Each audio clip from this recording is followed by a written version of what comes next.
Greetings, you are tuned into the Green Side Story with Sunio Westbury and Old Westbury Web Radio.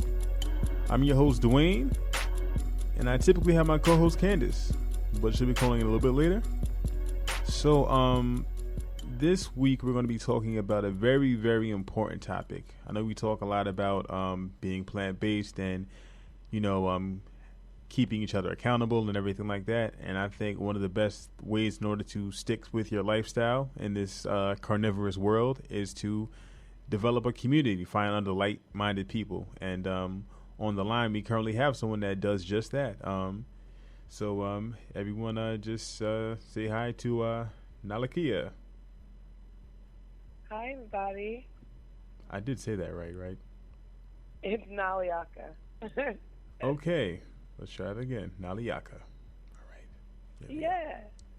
Okay, so tell us a little bit about yourself. When did you what made you want to go plant-based? Were you always plant-based? Just kind of give us some basic information. Sure.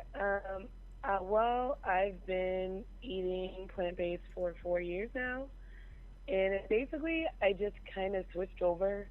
I tell people just for fun. Is a short version of the story.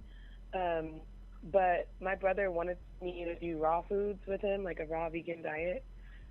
And I was like, that's crazy. Like at the time I was like eating pretty much everything.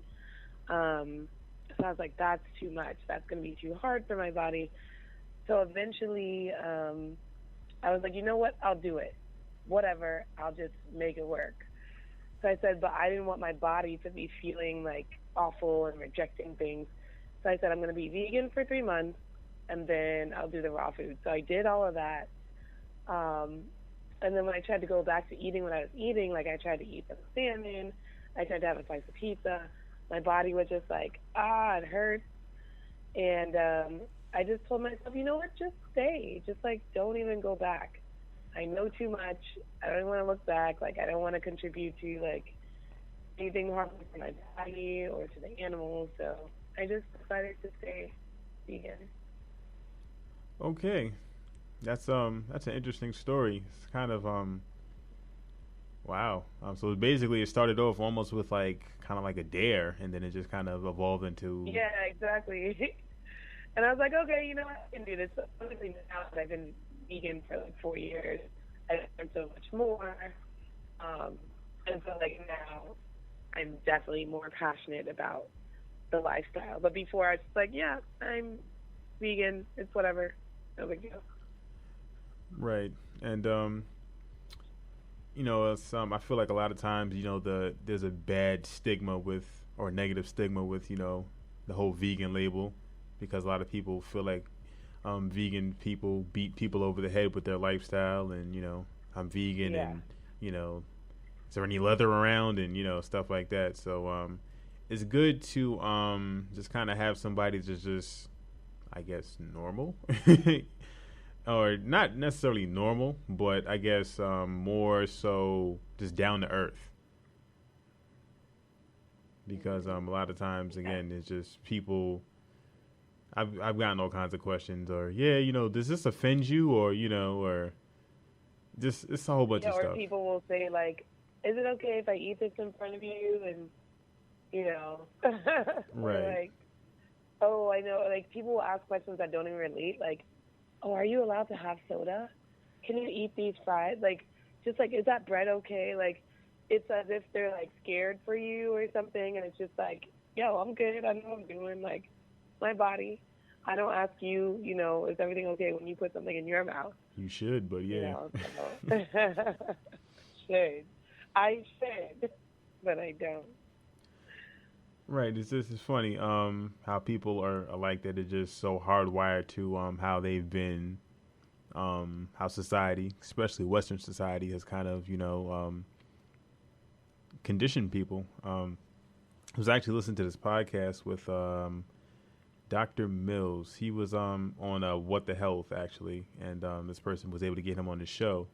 I believe he's going to be on your event that you're doing this month, but we'll get into that later. Oh, word. Yeah. I don't even know. But he was talking about when it comes to meat, carnivores, those that actually eat meat, they probably have like they'll eat an animal like maybe like every 3 days, and that's like a whole long process of digestion. Their stomach acid is way stronger Yeah. than ours.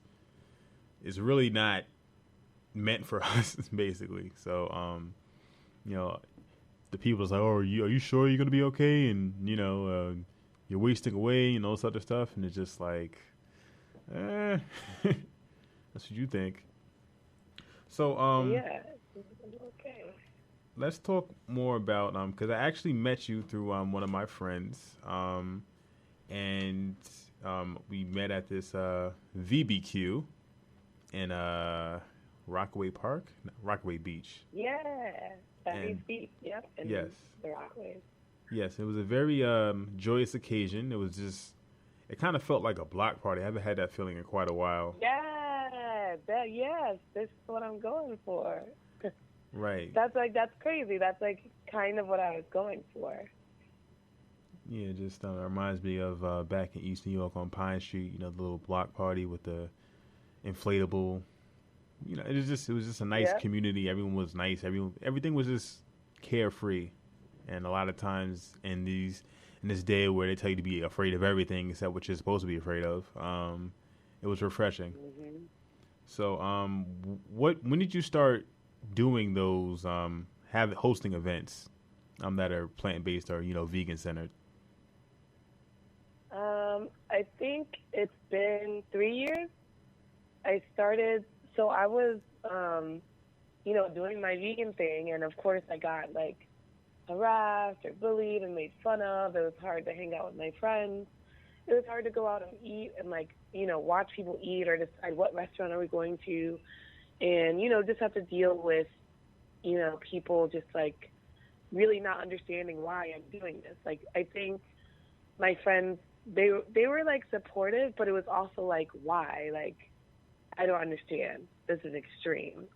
And I'll definitely say like I don't think I saw a meme online that was like I want to be vegan. Said no vegan ever. Like a lot of vegans weren't like oh, I'm gonna do this lifestyle. It's like something happened that led them to it. Right. So I decided to create my own community. I was like, I need to find people who are going through what I'm going through, specifically people of color, because the community doesn't turn on you, but like it feels like they're turning on you because you can't do the same things that you used to do with them. Like if everyone's going out for pizza or chicken, or you're going to the family potluck or the family reunion or Thanksgiving, you just can't really do it in the way that you used to. Or you might fall off the wagon. Right. So I wanted to see if there was other people who felt like I felt. And so I started NYC Vegans of Color. In my mind, I'm thinking there's going to be like 15 of us, because who's going to be vegan of color and live in New York? Like, that's so specific. But in It the is. first month, there was like 350 people. I was like, what is happening? Who are these people? And now we have about 2,700 people in the group. So that's how I started hosting events. I wanted to do things that I normally do, like just like regular things that I do with people who are vegan, if that makes sense, right? So it's not like I want to do quote unquote vegan things. I want to do things that I do as like a black woman in New York that, hey, does anybody else want to do this? So I like having barbecue. That's really hard to do with people who eat meat, because they're going to bring meat, and then it's going to be like, oh, how do we organize this, right? I like karaoke. I like going to the beach. I like going out to dinner. And so that's how I started organizing events. I just basically planned things that I like to do, and I was like, this would be so much more fun if I didn't have to worry about what I had to eat. And so that's kind of like how it started, me hosting the event. Wow. That's it's so simple, but it's ingenious. Because I didn't know people were going to come through like that. Like, I'm shocked. I'm still shocked. I'm shocked that many people came to the vegan barbecue. I'm shocked. But I think it just goes to show that this space is needed. And it's such a specific space. You're thinking, how am I going to find people of color who are interested in not eating animals? And it's shocking, like, how many people really want that space. right. Indeed. I mean, I haven't eaten meat for almost 2 years now. It's coming up in about 3 months, Wow. and Hey. just baby steps, baby steps. And when I first started saying that, because I used to when I would record music and stuff like that, and people would order stuff, and it's just like when I would order something with no meat, it's like, you don't eat meat. I was like, nah, and people would say either be like, get out of here or whatever, whatever. But some people that weren't of, I guess, quote unquote color, or they weren't black, I guess he's Dominican, Peru. He's one of those from South America, and he basically was like, I've always wanted to do that, but it never. Yeah. I didn't know anyone else was doing it, so I didn't know where to start. And there's a lot of people like that they just don't know where to start. And these things that They don't know what that to you're do. providing, I've told you off record, you're doing the Lord's work. You're really creating a space for people to really take control of their health and kind of not feel like an outcast. Because there's Exactly. a lot That's of how I felt. mm-hmm. Yes, exactly. That's exactly how I feel. And I think it's like that's why I'm so dedicated to communities of color. I'm a black person. I don't know what it's like to be Hispanic or Asian or Indian or, anything like that. But I do know that specifically communities of color sort of have to deal with different issues, have to deal with being marginalized, have to deal with racism. They have to deal with family issues. They have to deal with immigration issues. And it's kind of like the way that we deal with it, from what I've seen, is by creating a community. And I think it's so much harder to be dedicated to, for whatever reason you're plant-based, whether it's health reasons or animal reasons or whatever reasons. It's so much easier to do that if you have a community. I just think people of color are used to doing that. And so if you're all of a sudden like, I want to be vegan, I want to be plant-based, even if you're like, I want to be vegetarian, that's really hard to do as a person of color in this country, or I would say in any country, without a community. It's just going to be a little bit harder. Yes, indeed. I mean, no man or woman is an island. And again, I'm trying to think if I knew anybody. Like growing up, I think I only had one. It was a friend of a friend who was a vegetarian, and she did it for the animals. So she was like, "This is murder and blah blah blah." And at the time, I'm like 19, 20. I'm like, yeah, whatever. Ain't nobody trying to hear that, And Yeah. then I think it was apparently my uncle was vegan. I didn't know that for a while. He just, I don't know. Wow. Yeah. He's been vegan for quite some time. Wow, that's crazy. And actually, last Thanksgiving, because typically with Thanksgiving we either would eat at my house, at my parents' house, or we would see my family down in Florida. But now that I realized that my uncle was vegan, I was like, let's go over there. And they made special things for us, and it was very much appreciated. It was good. No one felt out of place, and there were still other things there for other people that didn't subscribe to that lifestyle. But it's good to know that there's still community, and there's still, because people break up over that.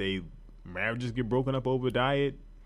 People stop talking to, there's no loyalty. No one sticks with it anymore, because people are just so expendable now. So it's good that again, that you're creating this space for people to really be themselves and really live their truth and not be ashamed about it. Then build rapport. Right. And what's really interesting about the group is that I would say, I don't know the percentages, but I would say a lot of people in the group are not vegan. You're cutting in and out a little bit. Okay. Can you? All right. Let me move my phone down. Can you hear me now? A little better, but this is actually perfect because we need to take a break. We'll be back with the Green Side Stories. Stay tuned.